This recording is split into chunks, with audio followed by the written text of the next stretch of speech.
Bom dia. O vídeo vai ser postado na manhã, né? Então, por isso que eu estou dando bom dia. Eu tô aqui com a Kátia Franives, que foi indicação, inclusive, de uma ex-aluna minha.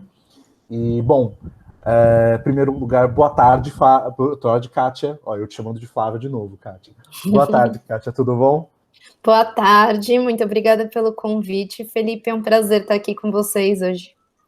Obrigado pela presença, obrigado pela disponibilidade. Bom, a Kátia é gerente do Programa de Finanças Verdes da Missão Diplomática do Reino Unido no Brasil, é mestre em Políticas Públicas e Governança pela Sciences Po Paris, é formada em Relações Internacionais pela Universidade de São Paulo, uma colega de RI, trabalhou em instituições como a Caritas Brasil, a ICLEI, que é uma rede global de governos locais de sustentabilidade, e na Agência Francesa de Desenvolvimento, acumulando experiências em cooperação internacional para o desenvolvimento sustentável no terceiro setor e na filantropia.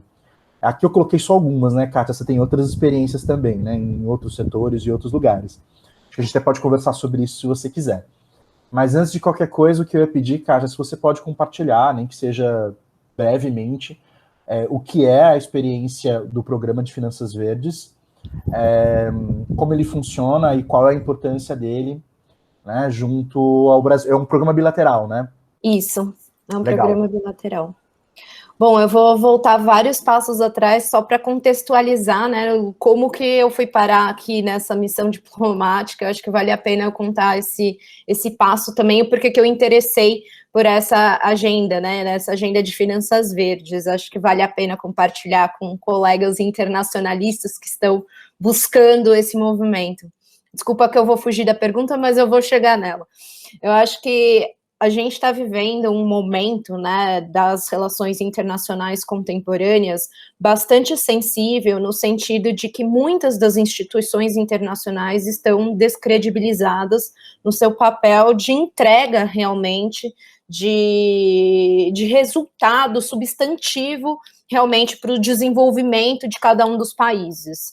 E aí, nesse sentido, eu acho que, pela minha trajetória, a gente vai conversar um pouco sobre ela mais adiante, mas eu senti que faltava para mim uma experiência de entender, não a partir de relações multilaterais, mas a partir de relações bilaterais, como é que um país coopera efetivamente com um outro, e, sobretudo, né, em uma das agendas mais importantes, né, mais desafiantes para a nossa sobrevivência enquanto espécie humana, que é a questão da mudança do clima.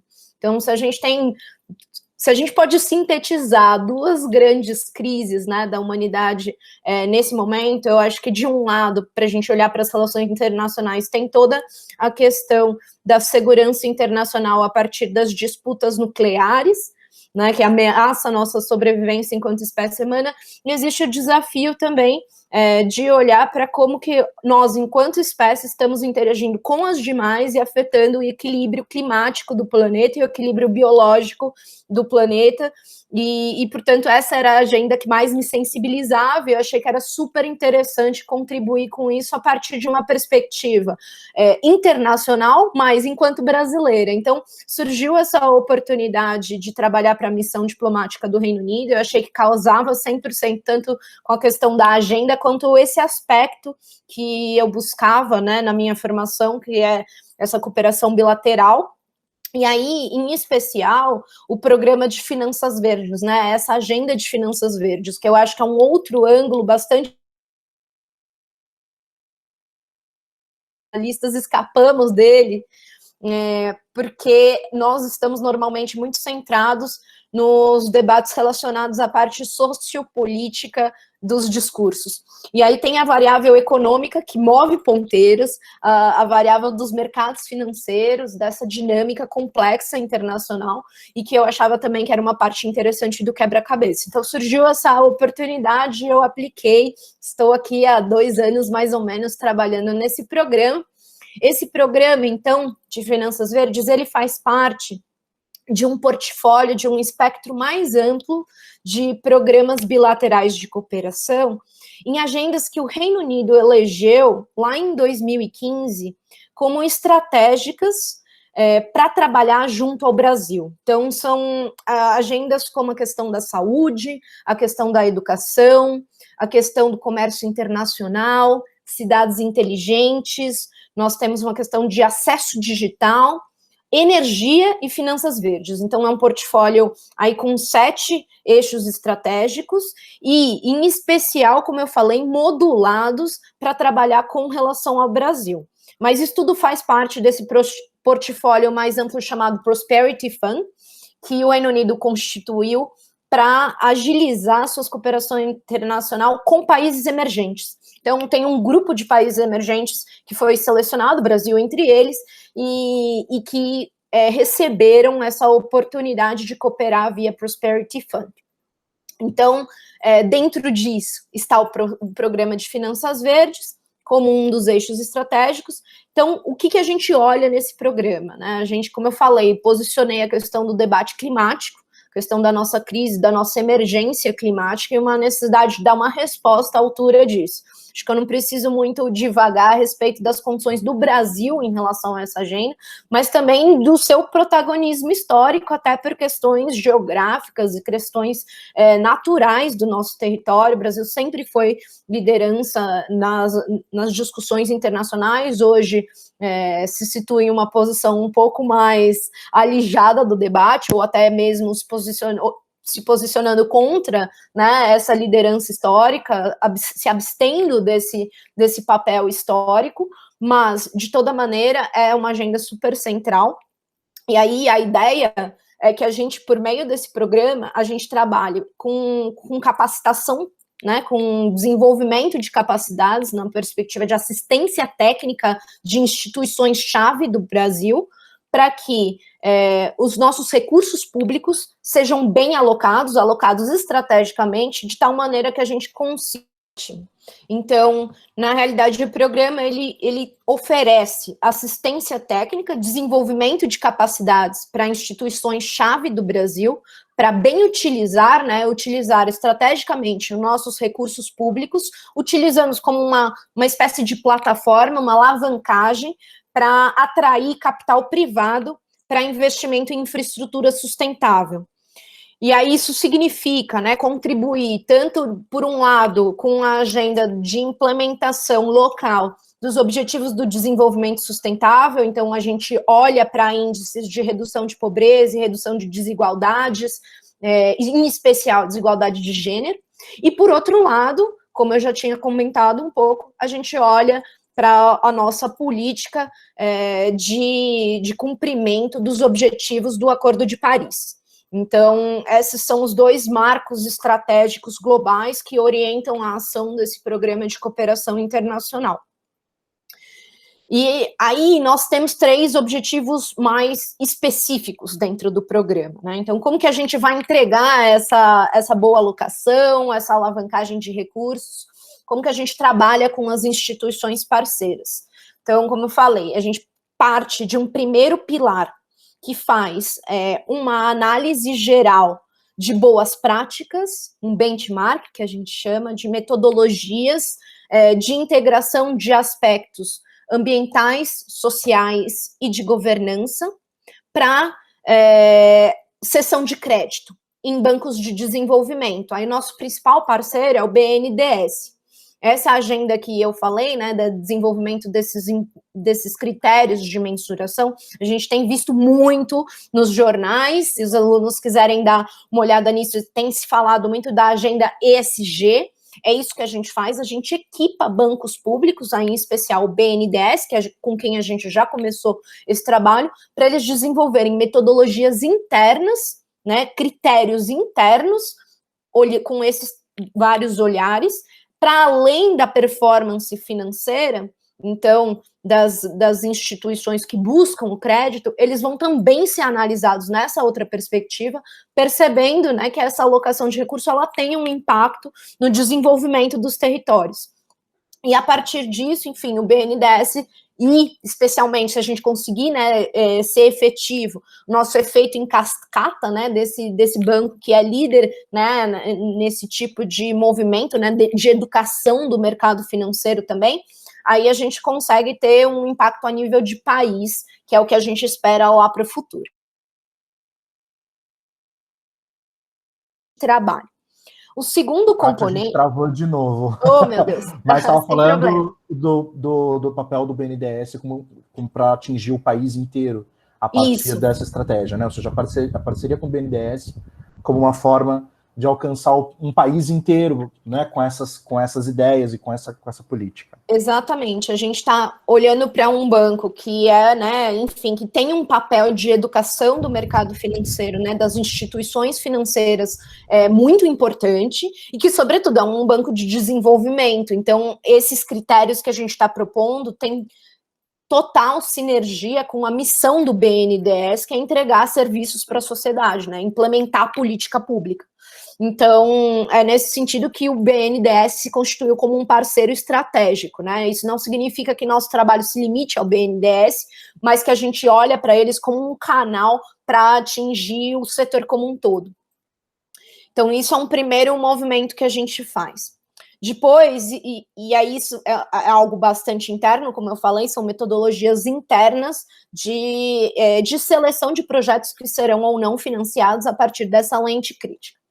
Depois a gente chega num segundo movimento, que é o fato de que a gente precisa desenvolver novos produtos financeiros, instrumentos financeiros e mecanismos financeiros que estejam aptos a fazer aquele exercício que a gente falou, de, olha, a gente tem a nossa estrutura, o nosso capital está bem alocado, para que o capital privado se sinta confiante, que ele tenha credibilidade de entrar e acreditar que esses investimentos estão sendo bem feitos com impacto positivo e, inclusive, com retorno financeiro também. Então, a gente está olhando para estruturas que constituem uma combinação de tipos de capital público com capital privado, mas para endereçar desafios de desenvolvimento. Isso é o nosso segundo componente. Então, desenvolver os instrumentos em si, criar produtos e colocar eles no mercado. Aí, claro, olhando novamente para as instituições financeiras de desenvolvimento como principais parceiras. O BNDES é uma delas, mas potencialmente isso a gente ainda não construiu, mas a própria Caixa, por exemplo, ou outras instituições, inclusive subnacionais, né? Os bancos regionais de desenvolvimento têm um papel fundamental aqui nesse componente para a gente também. Peraí, só para eu entender, só para a gente conseguir entender melhor, porque é bastante informação e muita coisa interessante. É bem interessante. Essa segunda abordagem, né, ela é a ideia de você criar, então, novos produtos financeiros, deixa eu ver se eu entendi, que instituições financeiras possam oferecer para determinados projetos de desenvolvimento. Então, você dá na verdade, você cria uma possibilidade de financiamento para esse tipo de projeto, né? Ou seja, você e mostra que é possível se fazer esse financiamento tendo um retorno, ou seja, sem ser simplesmente um empréstimo, como a gente falava antigamente, a fundo perdido, né? Ou seja, que não vai retornar para essas instituições. E é isso, então, ou seja, para que seja confiável emprestar para esses projetos? Deixa eu explicar dando um exemplo, talvez, do que a gente pretende fazer aqui. A gente sabe que o Brasil e as instituições financeiras do Brasil estão num momento crítico, né, que a gente tem um déficit bastante grande dentro, a nossa dívida pública é imensa. Então, o capital que existe dentro das nossas instituições públicas, ele não é suficiente para que a gente consiga implementar a infraestrutura necessária para o nosso desenvolvimento. Isso significa que, inevitavelmente, a gente vai ter que acessar novos bolsos. Só que hoje, o contexto nacional, político, social, econômico, ele não está muito favorável para a entrada desses investidores, sejam eles investidores nacionais ou estrangeiros em especial. Então, a gente precisa criar um cenário de uma confiança maior. Como é que a gente consegue fazer isso a partir de um instrumento financeiro ou de um mecanismo financeiro? Por um lado, a gente pode criar um ambiente regulatório mais favorável, então trabalhar com as agências reguladoras em políticas realmente para tornar o ambiente mais credível. E de outro lado, a gente pode olhar para produtos financeiros em si. E o que isso significa? Que, por exemplo, se a gente trabalhar com um banco de desenvolvimento, ele pode oferecer uma parte do capital, uma parte primária do capital, que pode se constituir como uma espécie de garantia e oferecer esse ambiente de confiança para que, se existir um risco consolidado, ele seja o primeiro a perder, que a gente chama, né? É o que a gente chama de first loss. Então, eles podem oferecer essa garantia, o banco público, e com esse efeito, atrair o capital privado. Então, o capital privado vai ter uma maior confiança de que, poxa, se eu for ter um impacto e esse investimento sofrer alguma consequência, eu não vou perder tanto, porque o primeiro choque está no banco público. Então, a gente combina fontes de capital e cria um instrumento financeiro. Aí a gente pode, parte do capital pode estruturar uma dívida, por exemplo, e colocar mercado, e aí investidores podem se atrair pela taxa de retorno e entrar nesse grupo aí. A gente chama de efeito de crowding. A multidão se interessa porque a gente conseguiu criar essas condições básicas de segurança, né, para o mercado como um todo. Então, a gente está trabalhando bem assim, na perspectiva olhando para o que é atrativo e a partir disso, trabalhando essa intervenção. Kátia, falhou de novo. Você tá falando assim, a gente está trabalhando assim, aí a hora que você foi dar a informação, a gente está trabalhando assim, travou. Gente, trabalhar com internet é muito difícil. Eu quis dizer que a gente está trabalhando com essa intenção de realmente, a partir dessa intervenção, e criando modelos pilotos para o ambiente se tornar mais confiável para os investimentos em infraestrutura no país. E no caso da abordagem que vocês estão fazendo, é de investimentos em infraestrutura que sejam necessariamente sustentáveis. Necessariamente sustentável. Então, aqueles critérios que a gente trabalhou no primeiro componente, eles têm que ser necessariamente aplicados nesse segundo movimento aqui, tá? Então, a gente não está olhando só para retorno financeiro, a gente está olhando, sim, para um ambiente em que considere suas intervenções, né, seus impactos nos aspectos sociais, nos aspectos de boa gestão desses recursos, que a gente chama de governança, né, que tem a ver muito com diminuição dos riscos de corrupção, e, por outro lado, aspectos ambientais também. Que tipo de intervenção em solo, né, de projeto a gente vai criar e qual que é o impacto que a gente tem que manejar em relação a isso e sempre escolher a opção de menor impacto.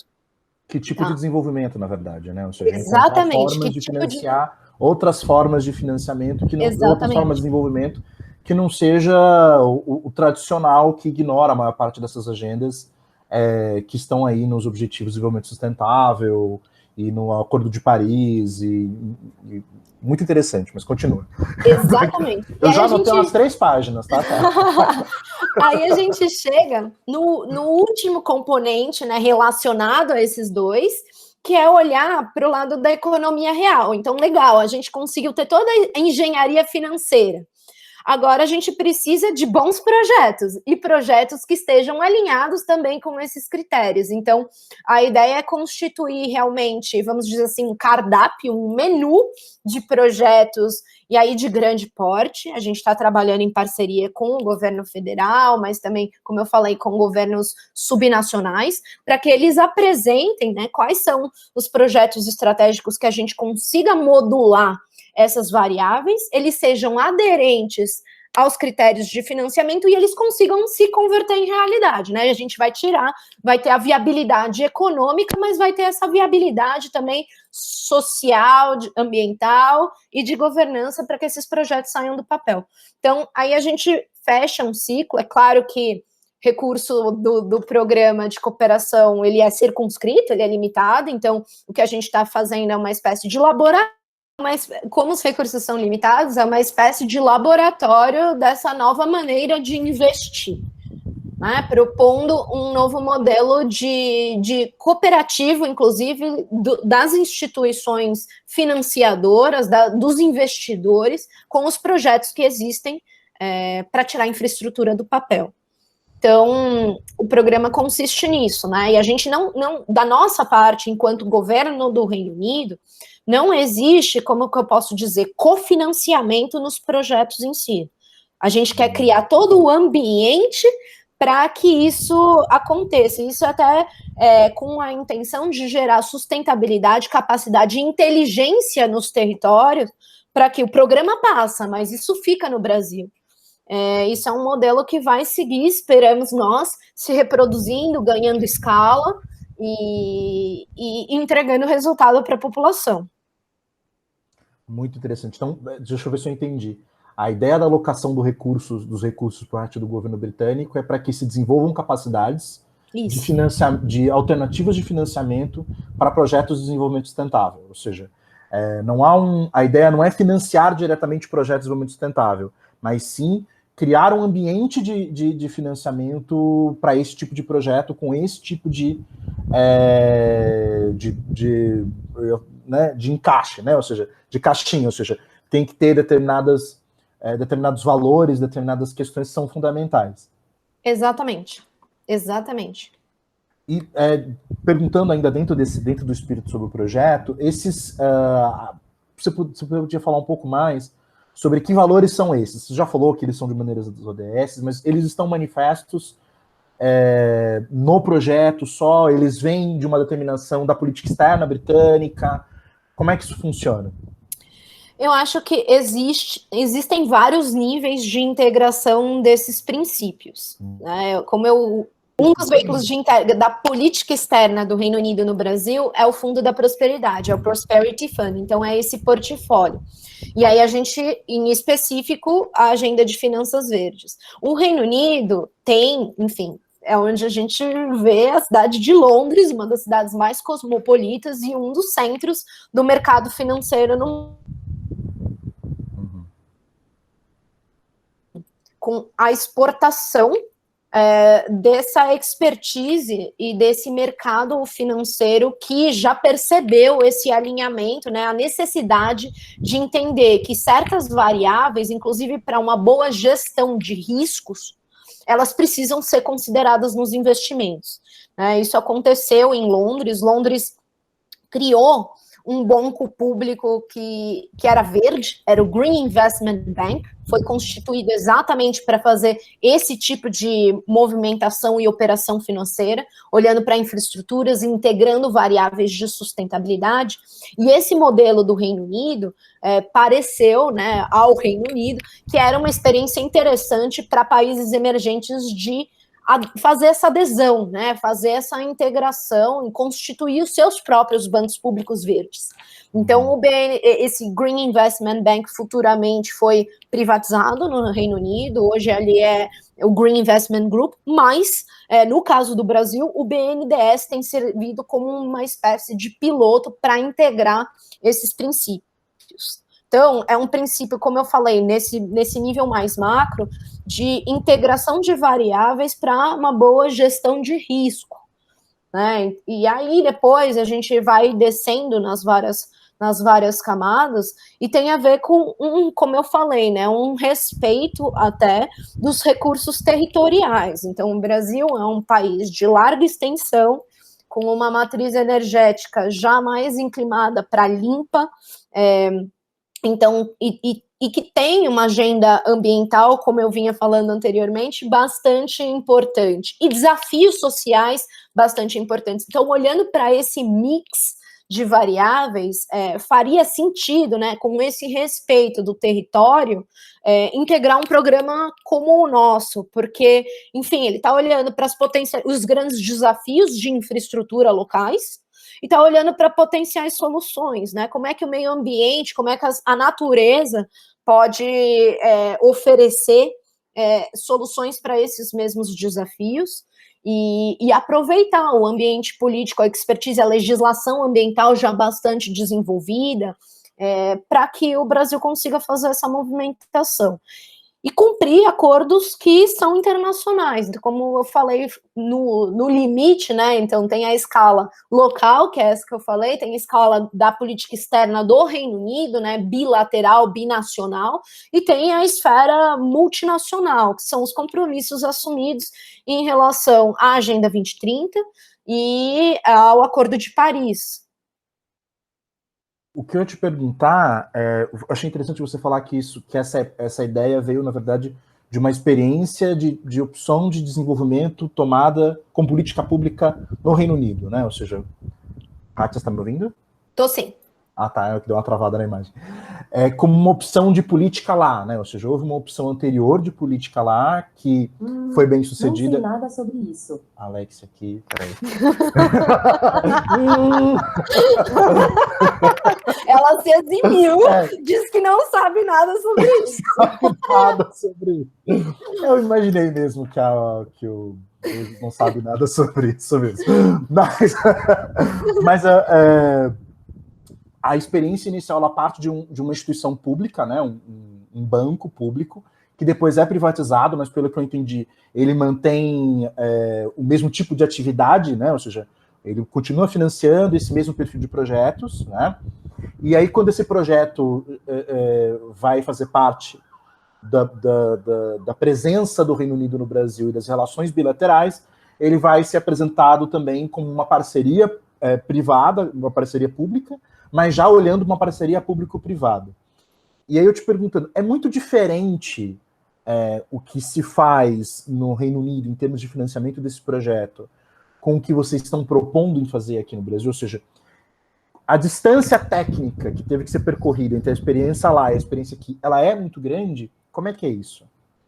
Ela é diferente, eu acho que, sobretudo, eu não quero ser etapista, né, quando eu dou essa resposta, mas o desenvolvimento econômico do Reino Unido, né, enfim, social, como eu falei, não só econômico, mas social e político, ele é diferente do desenvolvimento econômico, social e político brasileiro. Então, como eu falei, a cidade de Londres, ela concentrou por várias questões, inclusive geográficas, né, de um certo aspecto, como está no continente ali europeu, centro, né, das relações do mundo todo, enfim, a gente usa, né, o marco até como um marco zero para contar nossas horas, as nossas diferenças horárias. Então, Londres é uma referência nesse sentido, e o mercado financeiro, exatamente por isso, ali é muito profundo, muito estabelecido. Então, o tipo de maturidade dos atores que operam no mercado financeiro londrino, que é muito internacionalizado, é muito globalizado, é muito diferente do nosso mercado financeiro local.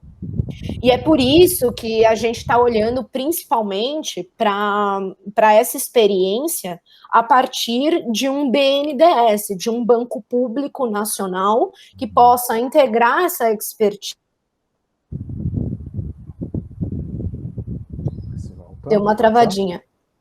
Como uma forma... Você está falando que possa integrar a expectativa, integrar a expertise. Integrar esse tipo de expertise, mas a partir da realidade local.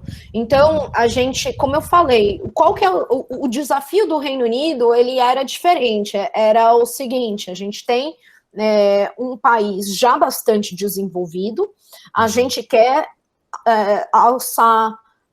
alcançar novos patamares, alçar um novo voo, que tem a ver com uma ambição climática com a qual a gente se comprometeu, uma ambição socioambiental com a qual a gente se comprometeu, que tem a ver com essas agendas aí de panorama que eu falei. E aí eles fizeram essa movimentação para fazer uma boa gestão de riscos. No Brasil, eu acho que existe um olhar diferente para essa questão. A gente precisa ainda, tem aspectos que talvez não tenham a ver né, com a agenda de finanças verdes em si, que precisam ser trabalhados para esse mercado se aprofundar e para que novas parcerias, como você falou, né, público-privadas, possam acontecer de uma maneira mais positiva para a entrega de política de serviços sociais, né, de política pública mesmo. Então, isso é recente no Brasil, né? Embora a gente esteja amadurecendo essas questões, é um movimento um pouco mais recente. Então, por isso que a gente tem que olhar, né, para quais são as instituições que têm maior potência de fazer, e a responsabilidade, o mandato de fazer essa mudança acontecer. Aí por isso que a gente está olhando para o BNDES. Então, o desafio do Brasil qual que é? É diminuir a dependência nos recursos públicos, num contexto em que eles já são escassos, e seguir reduzindo esse buraco imenso na infraestrutura de base da população. Então, é um desafio diferente, como eu falei, da gestão mais complexa de riscos que o Reino Unido estava fazendo. Mas, ainda assim, são experiências que se assemelham e que caminham na mesma direção. De uma certa maneira, eu estava falando assim, tem uma diferença de cenário gigantesca. Isso. E aí é desde questões do grau de desenvolvimento dos dois países e, enfim, da posição no mundo, enfim, pode escorrer aqui sobre o Reino Unido, o Império Britânico, a gente pode falar várias coisas. Mas eu acho que o mais interessante para nós que estamos discutindo cooperação, que é o espírito da minha pergunta, o quanto as práticas que vocês estão propondo aqui são diferentes do que já existe lá. Então, pelo que você está me falando, a ideia elas não são tão diferentes, a ideia é adaptá-las ao cenário que está posto, né? E aos desafios que são anteriores. Exatamente. É poder se aproximar às práticas, né? Essa ideia é que a prática, por exemplo, de financiamento privado de projetos de desenvolvimento sustentável seja adotada aqui de maneira mais contínua, em especial na área de infraestrutura. Exatamente. E essa modelagem, né, essa necessidade, como eu falei, hoje o momento histórico está um pouco diferente, mas no Reino Unido ela surgiu também de um contexto de crise.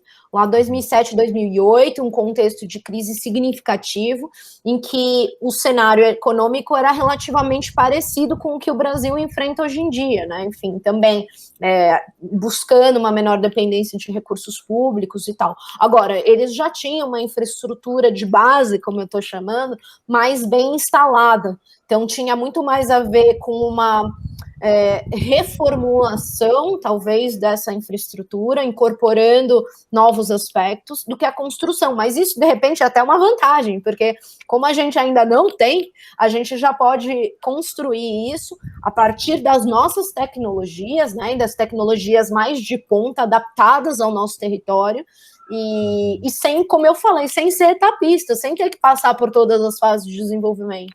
A gente já conseguiu entender desses demais países que talvez isso seja mais adequado ao contexto global que a gente vive e pode ir direto para isso. A gente não precisa passar pela revolução industrial arcaica para fazer a nossa revolução industrial verde. A gente já pode seguir para isso, porque o Brasil tem... Desculpa, você estava falando e eu achei que você tinha parado de falar. Não, imagina, porque o Brasil tem essa potencialidade, né? Eu acho que é nesse sentido que eu enxergo um pouco a cooperação. Eu acho importante você colocar isso porque, na verdade, é também parte importante dos debates hoje sobre a questão ambiental, né? O quanto os países em desenvolvimento, chamados em desenvolvimento, tem várias questões aí, mas, enfim, eles devem assumir compromissos, se não tão audaciosos quanto os outros países, mas sim audaciosos, né? Ou seja, já não se discute mais essa liberdade dos países não tão ricos, especialmente chamados emergentes, os de renda média, de poder destruir o meio ambiente para depois recuperar, como a gente discutia até 10 anos atrás ou até menos, né? Acho que a mudança principalmente dos acordos de Paris estão vinculadas a isso também, né? Ou seja, exatamente, como a gente precisou passar por graves impactos já presentes no meio ambiente para que países como a China, ou como o próprio Brasil, ou como a Índia tenham alterado, pelo menos naquele momento, né? A gente tem várias discussões, inclusive, sobre a política externa ambiental atual do governo brasileiro, alterado sua posição em relação a isso, né? E a própria, que é uma discussão que a gente está aí desde o começo, né, nas discussões ambientais, sobre qual é o papel da contribuição de cada um, né, e tentar linkar isso, se tenta, né, na verdade eu me expressei mal, muitas dessas políticas externas tentaram durante muito tempo vincular isso diretamente à possibilidade de desenvolvimento, né. Eu acho que o importante estar trazendo aqui para a gente é que a proposta é propor o desenvolvimento a partir de uma matriz de desenvolvimento sustentável, a partir de um desenvolvimento verde. E fazer isso a partir, inclusive, do financiamento privado, ou seja, como outros projetos de desenvolvimento são, né? Tudo bem que no Brasil, e eu acho que você colocou isso de uma maneira importante, boa parte dos projetos de desenvolvimento, especialmente os grandes, são financiados ou eram financiados pelo BNDES. A gente está num processo de transição que a gente não sabe onde que vai dar, né? Sobre relação ao financiamento público para grandes projetos. Mas quando a gente discute, por exemplo, iniciativas de financiamento privado, né? Inclusive já vindo, beleza, o privado vai financiar o desenvolvimento, mas ele vai financiar também um outro desenvolvimento. Muito legal, achei muito interessante o que você colocou. Eu gostaria de perguntar para você, assim, no dia a dia, o desenvolvimento desse projeto, com quem vocês lidam? Com quem que vocês conversam? Quem são os interlocutores de vocês para poder alcançar esses objetivos?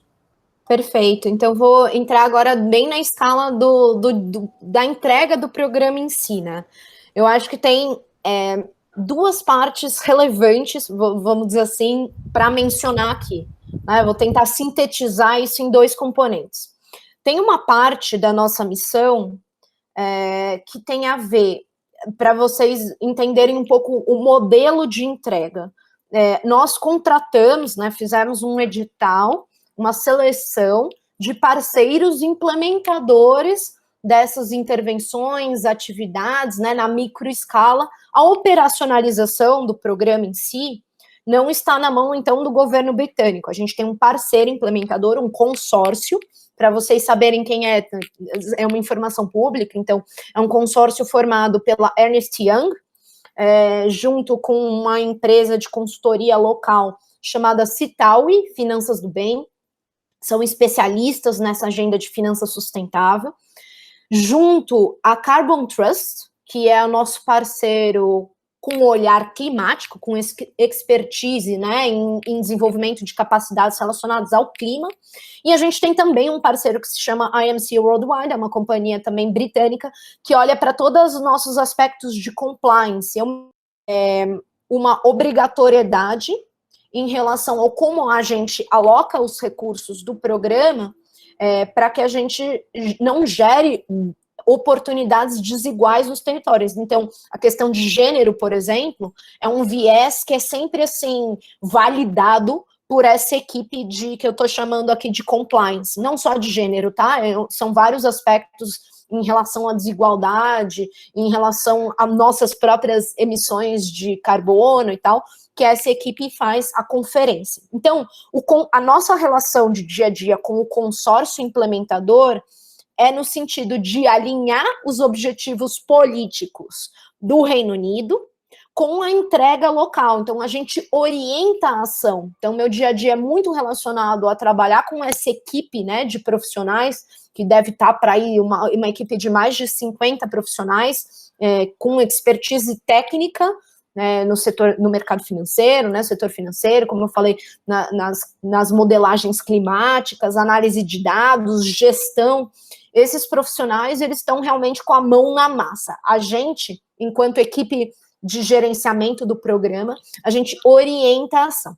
E aí vem o segundo grande grupo, né, de atividades do meu dia a dia, que tem a ver com os engajamentos políticos, né, são como o Reino Unido se estabelece aqui, como a gente constrói relação com os atores locais, sejam eles instituições da sociedade civil, sejam elas instituições públicas e privadas. Então, a gente tem uma parceria, nosso principal parceiro no Brasil é o Ministério da Economia, é com eles que a gente dialoga no sentido de fazer essa aproximação das políticas. Então, como é que o governo brasileiro está orientando e olhando para suas políticas econômicas? E a gente busca nessas trocas tanto aprender, né, qual que é o sentido de ação, como sim influenciar o sentido de ação que a gente acha que está mais alinhado com os objetivos do Reino Unido. Então, isso é uma movimentação que a gente faz a nível de ministério. E depois a gente trabalha isso, sim, também com agências reguladoras, o Banco Central. A gente trabalha com os nossos parceiros estratégicos, como eu falei, o BNDES, a Caixa, os bancos regionais. Então, aí é um papel muito mais de construção de relação de paridade, mas de troca de expertise, né, de fazê-los entender qual é a importância dessa agenda e apresentá-la como uma oportunidade para o Brasil também, porque, como eu falei, né, o Brasil é um excelente de finanças verdes. Então, a gente tem a intenção de trabalhar a partir dessa potência e aprender dessa troca. O que você está me falando é o seguinte, que o trabalho, então, que vocês fazem pelo programa e pela representação britânica no Brasil é garantir que esses parceiros do consórcio que vocês escolheram via edital cumpram o que vocês querem exatamente, ou seja, se atenham aos limites e aos interesses estabelecidos no programa e que não contrariem os interesses britânicos, obviamente, e criam um ambiente junto às instituições do governo e da sociedade civil para que essa iniciativa que está sendo operacionalizada por esse consórcio tenham receptividade, ou seja, abrem as portas para que essas coisas aconteçam, é isso? Exatamente. Eu vou te trazer algumas outras informações de fundo, né? Como o Brasil é um país prioritário para as relações internacionais do Reino Unido, a gente tem já há algum tempo, eu vou talvez errar o ano, se é 2017 ou 2018, mas por volta desta data, estabelecido entre os dois ministérios de economia brasileiro e o ministério lá no Reino Unido, os ministros se encontram anualmente e discutem uma agenda específica para a cooperação internacional por meio de um diálogo econômico-financeiro. Então, existem grupos de política específicas em que tanto o Brasil se interessa em contribuir, como o Reino Unido tem a capacidade de cooperar, né? Enfim, influências dos dois lados, interesses dos dois lados são compartilhadas. Eles se comprometem a partir de uma declaração nesse encontro, né, nessa discussão entre ministros e outros agentes, mas eu estou falando sobretudo entre os ministros. E aí a gente tem uma agenda política a cumprir. O programa de finanças verdes entrega, na prática, ele traz concretude, tangibilidade para essa orientação política macro que é estabelecida nessa declaração e que dá a direção. Então, tem o diálogo econômico-financeiro, ele formula a política de cooperação internacional econômica, em específico, existe um pilar para finanças verdes. O programa é a plataforma de entrega. Nós, enquanto gestoras, né, eu trabalho numa equipe com mais uma pessoa, nós, enquanto gestoras do programa, o que a gente tem que fazer?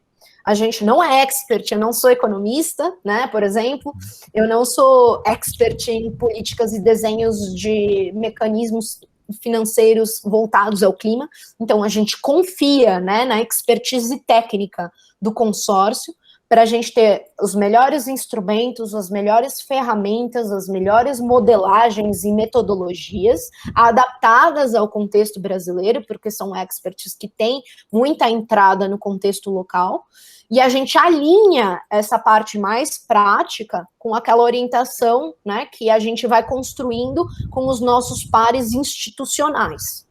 Então, a gente segue assim. E o governo brasileiro, as instituições públicas, a sociedade civil, ela participa dessa caminhada e dessa trajetória, porque a gente está sempre validando. Isso aqui faz sentido para vocês? Por onde vocês estão indo? né? A gente tinha aquela agenda mais orientadora, mas por onde que vocês estão indo? Vamos integrar esse componente, a gente pode ajudar vocês por aqui, né? Enfim, o Banco Central, ano passado, lançou a agenda de sustentabilidade deles, BC hashtag, né? Que chama.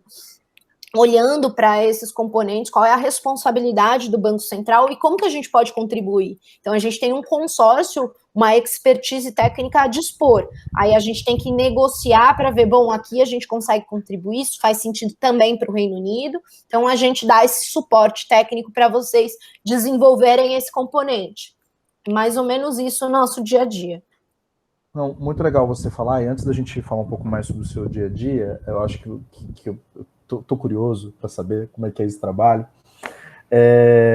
Uma das questões que eu acho que são muito importantes quando a gente vai discutir cooperação internacional de maneira geral, ainda mais esse perfil de cooperação, né, que é uma cooperação técnica no campo financeiro, que tem toda uma profundidade muito interessante, uma potencialidade de impacto no país receptor da cooperação, nesse caso bastante grande, é como que surgiu o projeto, né?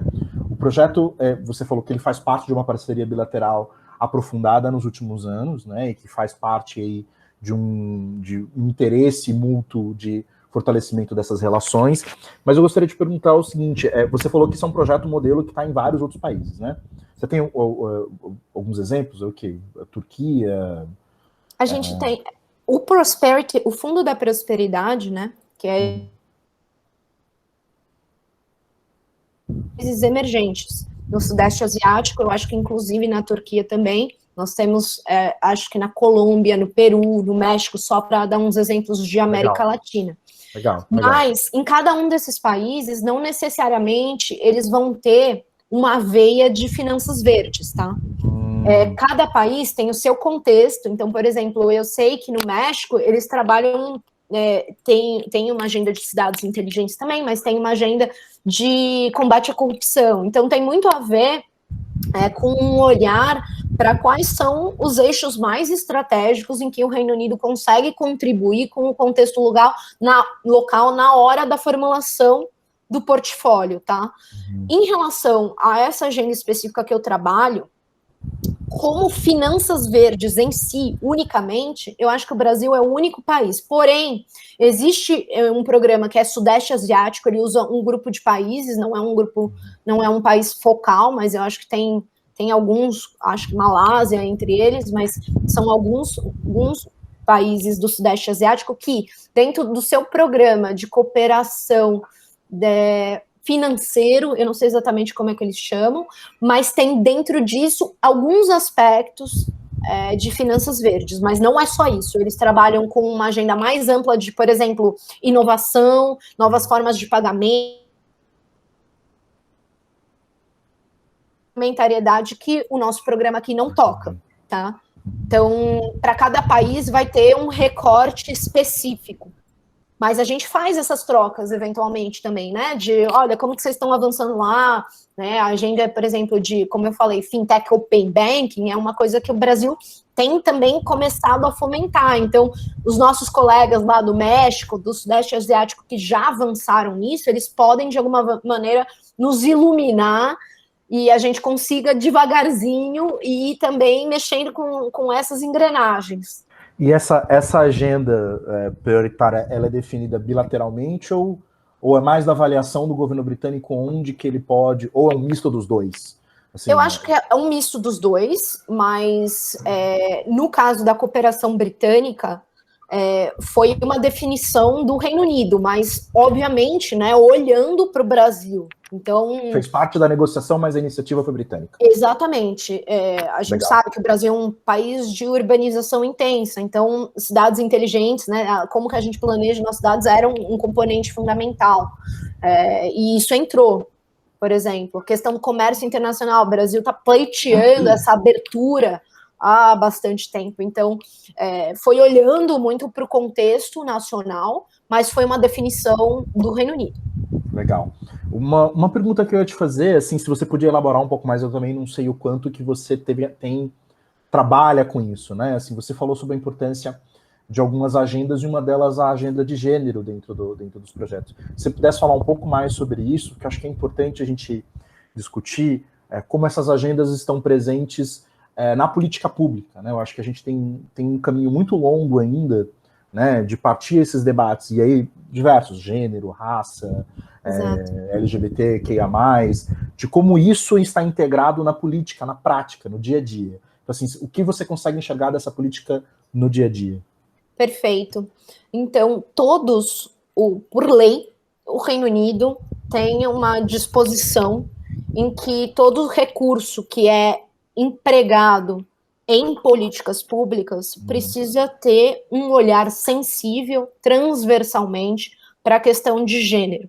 Eu não vou saber te dizer se outros componentes de diversidade também estão contemplados, eu acredito que sim, mas em específico eu sei que o componente de gênero tem a sua representação própria e a sua checagem própria. Então, a gente é cobrado por isso em toda a política pública do Reino Unido, tá? Interna e, em especial, externa.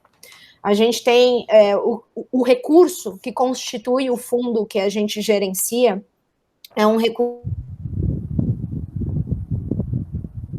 Development Assistance.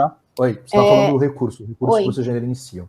Deu uma travada. É um pote, né? Um pote de recursos que ele está relacionado a uma porcentagem do PIB de contribuição dos nacionais britânicos. Era de 0,7% do PIB e agora passou a 0,5% do PIB, mas é aplicado em cooperação internacional. Então, o Prosperity Fund, o Fundo da Prosperidade, ele é configurado a partir de uma parte desse pote de recursos. E aí, a gente tem, por isso, uma regulamentação de que vai ser, né, vai passar por um processo de auditoria. Acho que cortou novamente. Kátia cortou na auditoria. A gente passa por uma auditoria anual de se esses recursos eles estão sendo aplicados de uma maneira a regredir as taxas de desigualdade de gênero.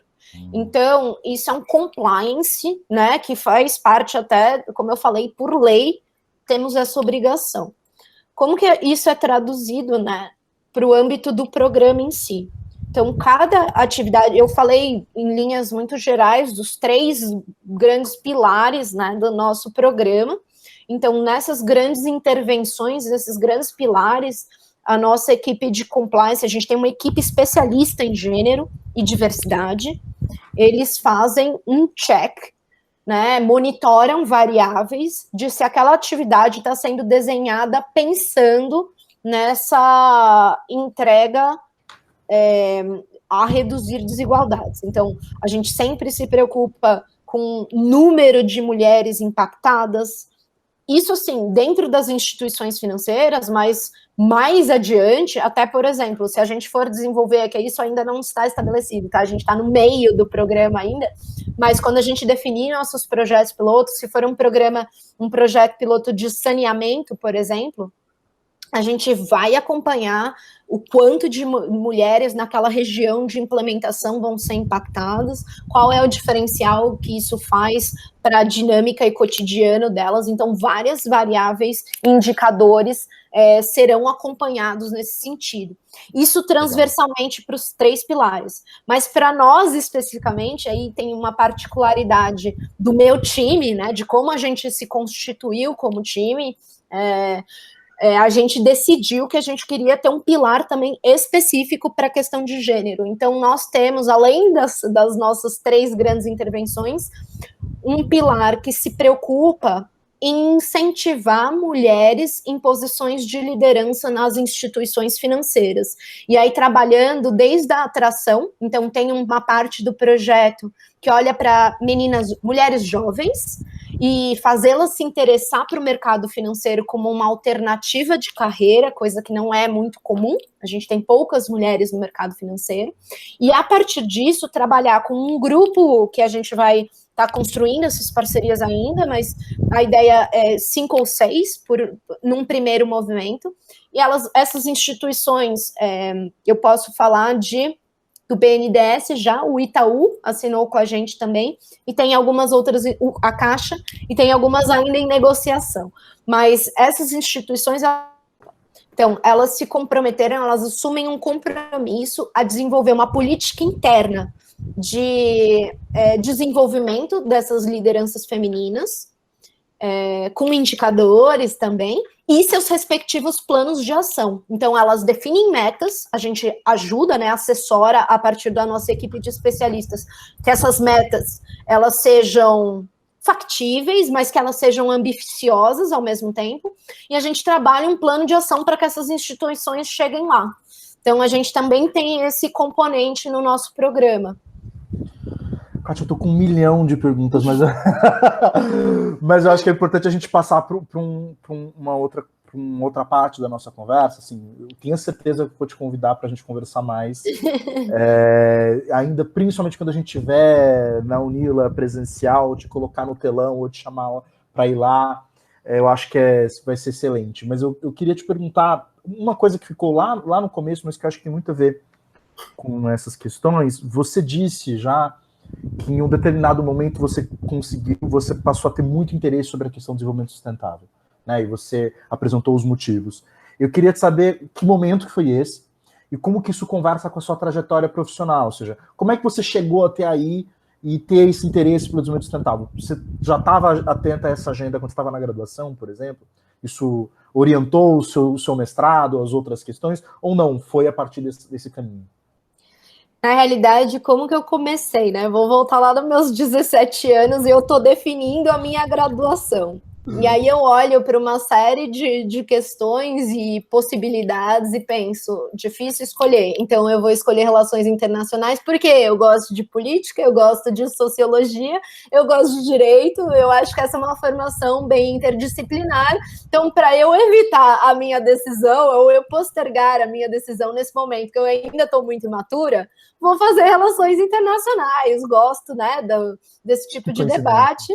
Foi assim que eu escolhi relações internacionais, pensando numa formação multidisciplinar e para deixar para um segundo momento uma especialização. Eu não entrei no curso com aquele sonho de exercer a diplomacia, que eu acho que grande parte dos meus colegas sim entraram.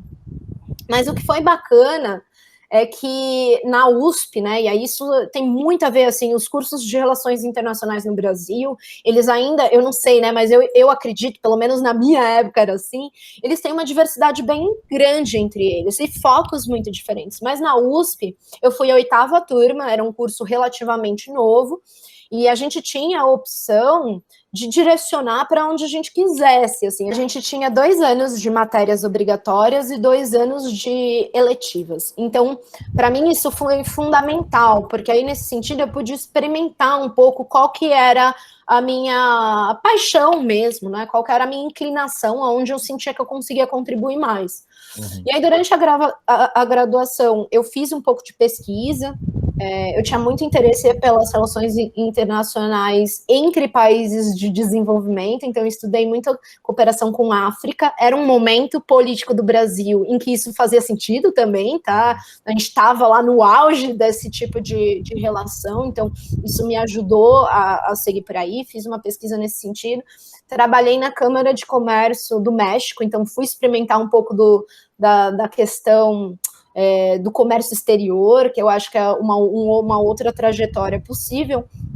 Mas já no meu 3º ano de graduação, eu tive muito interesse por entender o quanto a política externa, ou a política internacional e as relações internacionais impactava a minha vida. Então, assim, como é que isso me ajuda a colocar uma agenda na mesa e desenvolver política pública. Foi esse movimento que primeiramente me interessou.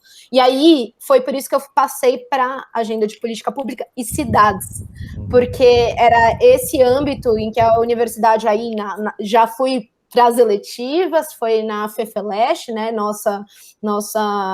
nossa instituição voltada, né, aos estudos políticos, sociológicos, de história. Já nesse contexto, eu fui olhar para isso, né, claro que o componente internacional não era discutido, mas isso era a minha própria adicionalidade, né, E aí eu olhava para lá, como é que uma agenda política é formulada, né? O ciclo de formulação de política pública. Putz, e aí sempre fiquei me perguntando, mas como que o componente internacional não está integrado nisso, né? A gente é um mundo globalizado, como que as boas práticas não estão parte desse ciclo e tal. E aí eu fui fazer um mestrado sobre isso, porque era uma questão que sempre me intrigou. Como é que as cidades, né, exercem seu papel nessa arena, nesse sistema internacional. Mas meu mestrado em específico, e aí eu tinha, como eu falei, eu tinha muita questão de como isso impacta na minha vida. Então, o meu objeto de pesquisa foi exatamente sobre integração de aspectos de gênero nas políticas de desenvolvimento urbano. E meu estudo de caso foi Costa do Marfim, porque, como eu falei, eu tinha um interesse nesse desenvolvimento aí bilateral, mais para frente eu queria pensar esse tipo de... eu pensava muito em África, então foi um caso que eu escolhi por causa disso. E aí, enfim, fiz esse mestrado em cidades, políticas públicas, governança, e eu tinha muito essa atração por agendas mais sociais. Eu tinha tido uma experiência em 2012 de trabalhar como voluntária quando teve a Rio+20. Então, meu contato com o desenvolvimento sustentável foi naquele contexto. Eu trabalhei ali 3, 4 meses, organizando a conferência, fazendo, como é que a gente fala, de apoiar as delegações, né, internacionais, e eu ouvi muito sobre desenvolvimento sustentável, mas nunca foi o aspecto ambiental, nunca foi algo que permeou muito a maneira como eu pensava. Enfim, fiz esse mestrado, trabalhei na Agência Francesa de Desenvolvimento com uma agenda que me interessava muito, que era a agenda de educação, vocação, né, educação profissional, educação vocacional. Então, fiz uma pesquisa Senegal, Moçambique, era um estudo comparativo de como a oferta, né, de trabalho estava ou não associada à demanda local, por que os jovens estavam desempregados e como que a educação deveria, né, complementar essas habilidades que estavam faltando para os jovens. Fiz uma pesquisa sobre isso. Então, como você viu, muito focada no social. Aí eu voltei para o Brasil.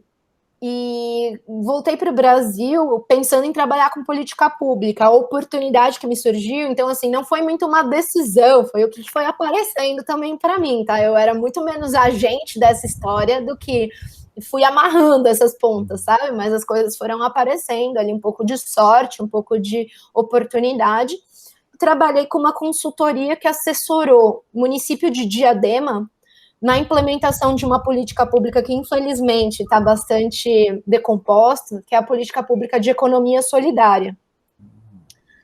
Só para contextualizar, acho que é interessante também, eram os anos de governo Lula, eles não somente reduziram desigualdades a partir da perspectiva da integração, né, de certas populações, né, no mercado consumidor, a partir do Bolsa Família, então essa inclusão de renda, né, numa perspectiva mais, vamos dizer assim, passiva, mas ele olhava para a saída e a sustentabilidade disso, e a saída disso passava pela economia solidária, por modelos associativistas, por modelos cooperativistas, como que a gente podia desenvolver numa população que já está um pouco melhor, porque tem um mínimo de condições, como é que a gente pode desenvolver, né, uma capacidade de se sustentar a partir do empreendedorismo. Então, a Ecosol, né, que a gente chama, que era encabeçada pelo mestre de economia solidária, ele vinha nesse sentido, era uma política complementar de saída do Bolsa Família para essas populações. Eu trabalhei com isso no nível muito micro, lá em Diadema. Eu trabalhei com, e aí por isso que veio a sustentabilidade no meio, porque eu trabalhei com cooperativas de catadores de materiais recicláveis. Então, foi pelo Movimento Nacional de Catadores que eu comecei a pensar, nossa, tem tudo a ver, assim, a agenda ambiental e a agenda social é uma alternativa para o país, é essa a nossa potência. Por isso que eu repeti essa frase várias vezes, porque eu entendo que o Brasil é muito rico nos seus recursos naturais e com muita tecnologia também que pode ser aplicada a isso para a gente dar o salto que a gente tanto espera, né? Então, foi essa junção, foi essa oportunidade que fez essa junção. Trabalhei lá por uns 10 meses, mais ou menos, nessa implementação. Mudou o governo, infelizmente isso se perdeu, tá? Foi uma política que foi desmobilizada. E aí eu tive a oportunidade de trazer isso para a escala internacional de novo, que foi junto ao ICLEI, né? Então fui coordenar a área, formar, né? Porque na verdade era uma área que ainda estava se constituindo enquanto tal, mas a área de biodiversidade e resiliência dos municípios da rede ICLEI. E aí era um olhar mais América do Sul, um olhar regional, internacional. Foi uma experiência incrível. Aí eu voltei um pouco para essa cooperação internacional mesmo, mas respondendo a minha pergunta, né, de lá atrás, que é como é que é a agenda lá em cima, todas essas discussões, as COPs, conferências das partes, essas discussões internacionais, como é que elas impactam a minha vida? Bom, elas cabem dentro do ciclo de formulação de política pública, porque elas desenham cidades, elas desenham políticas, e isso é o meu dia a dia. Então foi aí que eu fiz, né, a junção completa. Sabe?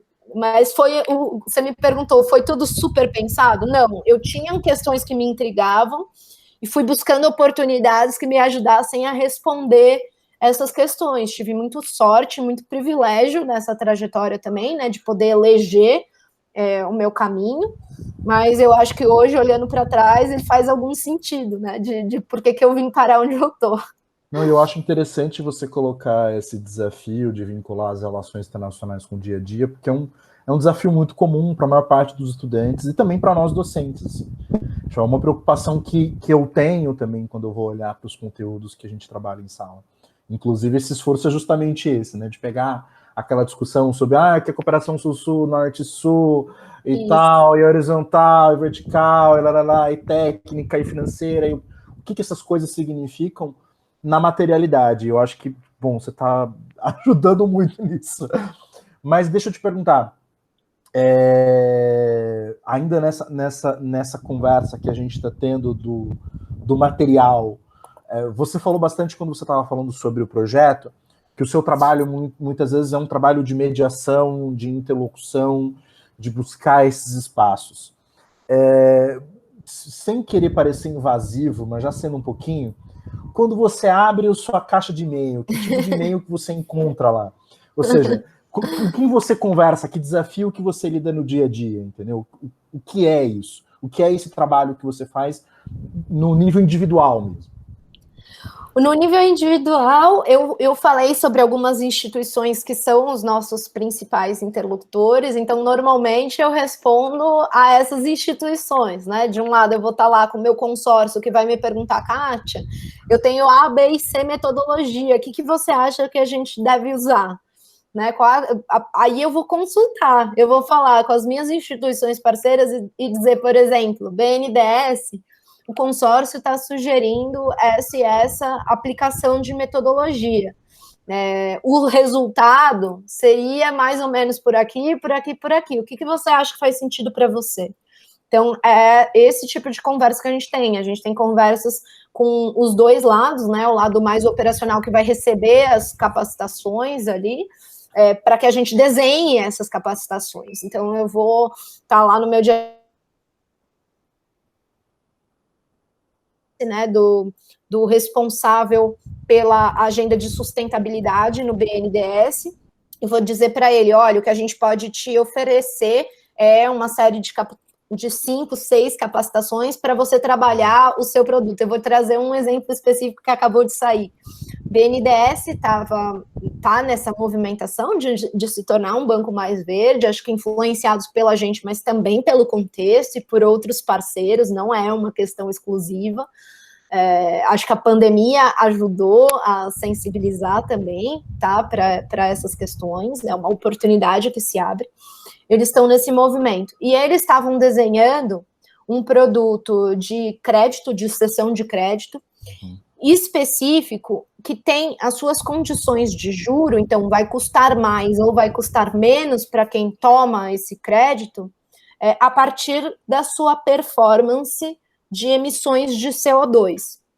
Então, como que eles iam estruturar esse produto? Eles precisavam de uma expertise que ainda não estava 100% consolidada e desenvolvida no banco. Então, a gente trouxe os especialistas para ajustar calibrar desenvolver e ajustar esses indicadores para a realidade do banco, né? Tanto em relação aos aspectos ambientais e climáticos, mas também em relação ao quanto isso deveria se converter no benefício da taxa de juro em si. Então, quais seriam as taxas de juro específicas para cada nível de performance. E esse produto foi lançado agora em janeiro, pelo BNDES, faz uma semana mais ou menos. Então, o que significa? Que as empresas aí, específico para biocombustíveis, então é bem nichado, tá associado a uma outra política, que é o Renova Bio, né, do governo, do BNDES. E aí o Renova Bio, junto com esse crédito atrelado à performance de CO2. Então, as empresas que produzem biocombustíveis, que elas se comprometem a reduzir X% de emissões, elas tomam um crédito mais barato daqui para frente. Então, o seu trabalho, na verdade, foi juntar essas pontas, né? Exatamente, é um trabalho de coordenação. De coordenar e juntar essas pontas. Você trabalha com mais uma pessoa, né? Junto com você. Trabalho com mais uma pessoa, e como eu falei, um time aí de mais uns 50 especialistas que são o nosso consórcio implementador. São muitas mãos, mais os especialistas do banco, né? Porque eles também trabalham. Estão lá na mão na massa, é muita gente. É muita gente. E deixa eu te perguntar, você vê algo de diferente você ocupar esse espaço por você ter feito relações internacionais, ou isso não tem um impacto direto? Ou teve impacto direto na sua contratação, não teve? Ou tem nas suas habilidades, não tem? Ou mais ou menos? Eu acho que tem sim, porque eu acho que tem todo esse entendimento, né? Eu sou brasileira, por exemplo. Eu acho que o véu das relações internacionais foi super importante para tomar as distâncias necessárias para eu agir em nome de um outro governo, por exemplo. Então, esse aspecto, né, de entender o componente das relações internacionais e de ter uma expertise em diplomacia, que eu acho que é desenvolvido a partir das matérias do curso, eu acho que foi, sim, fundamental. Não sei se era um requerimento exclusivo dessa vaga, mas era uma das, vamos dizer, preferências, era um profissional de relações internacionais, porque consegue mobilizar conhecimentos dessas várias áreas, consegue ter um papel articulador mesmo. Eu acho que o curso te prepara para esse tipo de coisa. E aí eu acho que tem um outro ponto, que somos internacionalistas generalistas, nós não somos, em geral, experts em nada. Então, aquele profissional que consegue ter alguma flexibilidade de, como eu falei, né, mobilizar argumentos de vários campos, ele é importante para esse tipo de papel, porque você não está unicamente no campo da economia, você tem que entender um pouquinho lá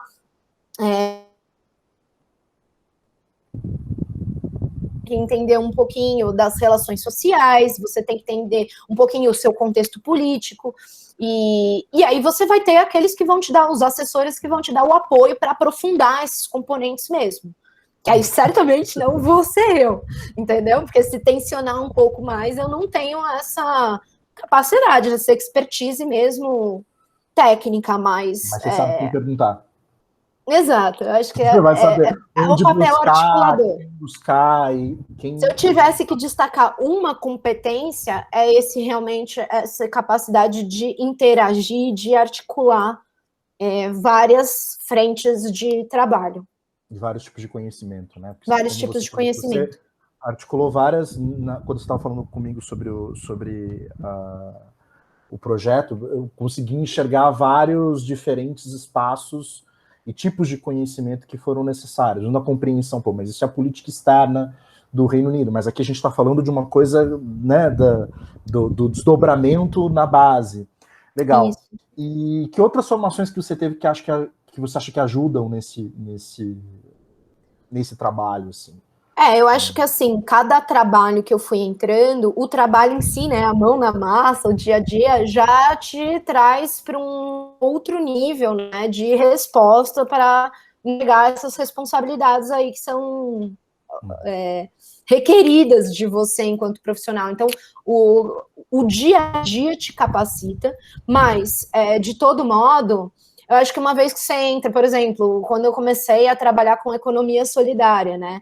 Eu fui me interessar por isso, eu fui ler por isso, eu fui procurar alguns cursos que eram oferecidos na prefeitura de gestão de resíduos sólidos, porque eu tinha que conversar com os catadores. Então, minimamente, eu tinha que... E é engraçado isso, né? Porque reverte um olhar que eu vou chamar aqui de colonizador, mas de diferença, porque eu entendia que eles eram os experts. Muitas vezes você fala, nossa, né? Eu estou entregando a política pública, eu que sou, né, vamos dizer, o gestor da agenda. Não, é uma questão de entender que aquilo é uma parceria, que tem gente lá que chegou antes de você que entende muito mais do processo.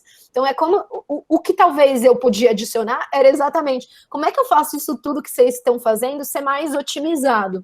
E aí, por ser externa, essa capacidade era mais possível, porque eu não estava lá no dia a dia, né, na mão na massa. Então, como observadora dessas relações lá, das práticas dos catadores, eu podia trazer esse olhar adicional. Então, fui fazer um curso de gestão de resíduos sólidos, mergulhei nisso um pouco, para dialogar com eles e tudo. Depois eu fiz cursos de gestão, mas aí já mais no ICLEI, porque, enfim, eu tinha um papel que tinha a ver com a minha agenda em si, mas tinha um papel organizacional bastante importante, desenvolvimento do time, desenvolvimento da área, então era uma expertise que me faltava, né? Como é que eu faço a minha gestão financeira, mas ao mesmo tempo eu motivo o meu time e tal. Então isso é vamos dizer, as soft skills, né, que são tão faladas. Fui fazer um curso disso, mas fui entrando, eu sempre fui buscando formação complementar, seja formal ou informalmente, assim, acho que cada agenda que eu mergulhei, eu fui buscando isso, porque como eu falei, o internacionalista, ele é generalista, então, se eu queria dialogar minimamente ali com os experts, eu precisava ter um pouquinho mais de conhecimento, então eu fui buscando, para cada agenda que eu entrei, essa expertise adicional. Kátia, como eu já falei, por mim eu ficava conversando com você até as 10 da noite.